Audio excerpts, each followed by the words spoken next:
Welcome to footballgameplan.com, where football makes sense. I'm Emery Hunt, the czar of the playbook.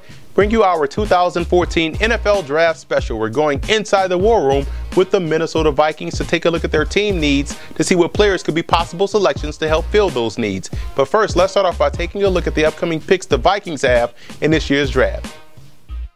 The Vikings have 8 selections in this year's draft, and quite honestly, they don't have far to go. But where they do have to get better is at the quarterback position. They have to come away with a better option at quarterback in order for this offense to move forward. Strong safety is another spot where they can get better, as well as in the front 7. More in particular, a pass rusher. You can also look at depth along the offensive line and a replacement for Toby Gerhart, who left via free agency.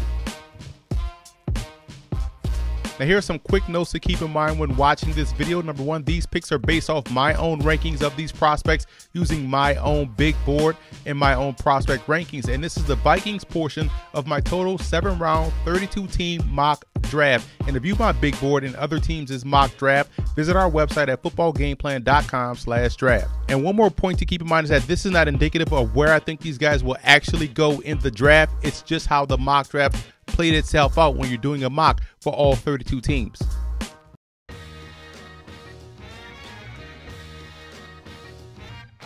The way the top 7 picks fell for the Vikings in this mock draft, at 8, I couldn't pass up the talented Anthony Barr out of UCLA. He's a guy that can not only play all 3 linebacker spots, but one that can cover and also put his hand in the dirt as a rush in, giving new Vikings defensive coordinator George Edwards tons of flexibility.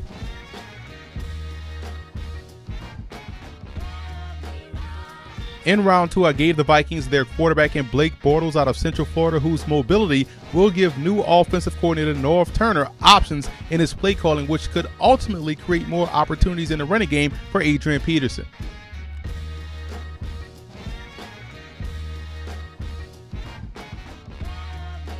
Another solid football player here in Deon Buchanan out of Washington State, who reminds me a lot of Adrian Wilson. He's a strong safety that can cover, and that would be a welcome addition in the Vikings secondary next to free safety Harrison Smith.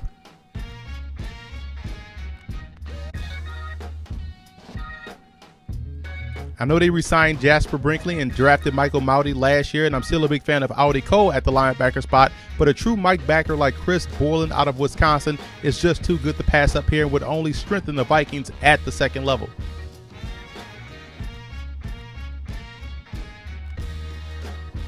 Jesse Dixon out of Lamar was a one-man wrecking crew for the Cardinals. He played all across their defensive line throughout the course of his career and gives the Vikings yet another versatile pass rusher coming off the edge.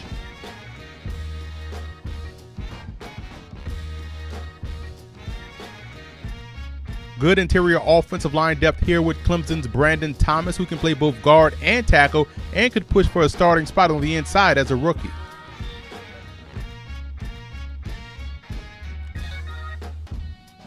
In the 6th round, the Vikings get one of my favorite running back prospects in this draft class in Timothy Flanders out of Sam Houston State, who plays with great balance, has tremendous burst, and would be an excellent number 2 option behind Adrian Peterson.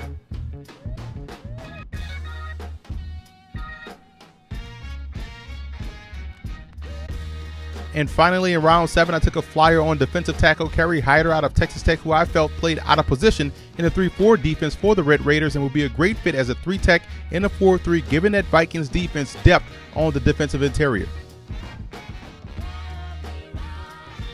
Now let's recap my Vikings mock draft, and as you can see, it was a defensive focus with 5 out of the 8 picks going on that side of the football. I didn't add a wide receiver because I like the potential of both Jarius Wright and Rodney Smith that are already on the roster, and I also added an athletic quarterback in Blake Bortles that Norv Turner can definitely work with. And I also want to give a huge shout out to Viking fan forums for always showing football game plan support.